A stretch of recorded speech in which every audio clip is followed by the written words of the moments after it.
Hello students, इस वाले video में करेंगे हम NCERT class 9 chapter number 6 exercise 6.2 का क्वेश्चन नंबर 4 है। In figure 6.26 if A B parallel C D, ठीक है। ये जो ए बी दी हुई है हमें इसके सी डी के पैरेलल दी हुई है पहले से ही। उसने कहा ए पी क्यू ये एंगल हमें 50 डिग्री दिया हुआ है। देन कह रहा है एंगल पी आर डी ये वाला एंगल भी हमें कितना दिया हुआ है, 127 डिग्री दिया हुआ है। कह रहा है एक्स और वाई फाइंड करो, ये इन दोनों एंगल्स को हम फाइंड करेंगे। तो देखो ये बड़ा आसान सा क्वेश्चन है, बहुत आसान क्वेश्चन है। इससे आसान क्वेश्चन एनसीईआरटी की इस एक्सरसाइज में बिल्कुल भी नहीं है। तो देखो कैसे करेंगे ये सॉल्यूशन कर रहे हैं हम। सबसे पहले हम क्या लिखेंगे, गिवन लिखेंगे। गिवन हमें क्या क्या दिया हुआ है, तो गिवन में हमें दिया हुआ है A B parallel C T दिया हुआ है। देन हमें दिया हुआ है एंगल ए पी क्यू जो कि हमें 50 डिग्री दिया हुआ है।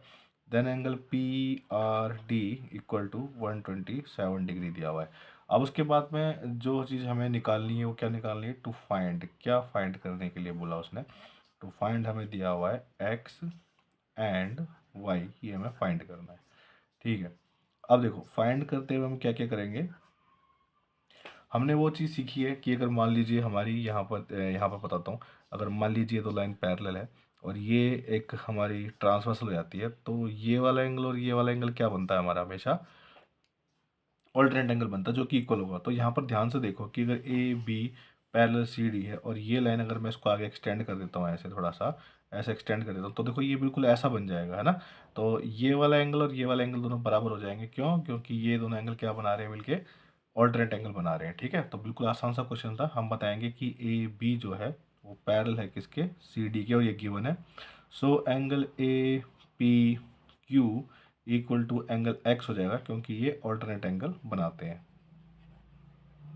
ठीक है, then angle X equal to कितना हो जाएगा, 50 डिग्री हो जाएगा। क्यों? क्योंकि एंगल ए पी क्यू के बराबर है और ए पी क्यू कितना दिया हुआ हमें, 50 डिग्री दिया हुआ है। तो ठीक है, ये वाली जो एक्स था हमारा यहीं पर ही मिल गया हमें। ठीक है, अब देखो ज़रा ध्यान से कि ये ए पी जो आर है और पी आर डी है, ये पूरा एंगल ऐसे, और ये पूरा एंगल देखो मैं बताता हूँ। ये वाला एंगल जो है हमारा, ये वाला एंगल और ये वाला पूरा एंगल, ये दोनों क्या हो जाएंगे हमारे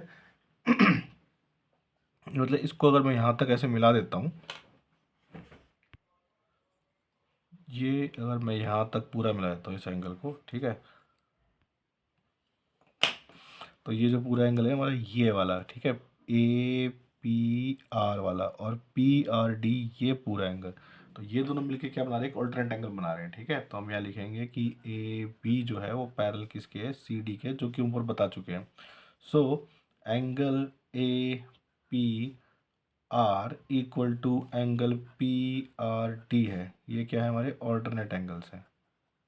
ठीक है, ऑल्टरनेट एंगल्स हैं, लेकिन ए पी आर क्या बन रहा है, ए पी आर जो हमारा बनेगा A P Q plus Y, है ना। तो A P Q plus Y लिख लेते हैं इसको। Angle A P Q plus Y is equal to P R D 126 degree है, यहाँ पर 126 डिग्री लिख लेते हैं। अब ए पी क्यू हमें गिवन था 50 डिग्री, तो उसकी जगह 50 डिग्री लिख लेते हैं। तो ये आ जाएगा हमारा 50 डिग्री प्लस में X is equal to 126 degree.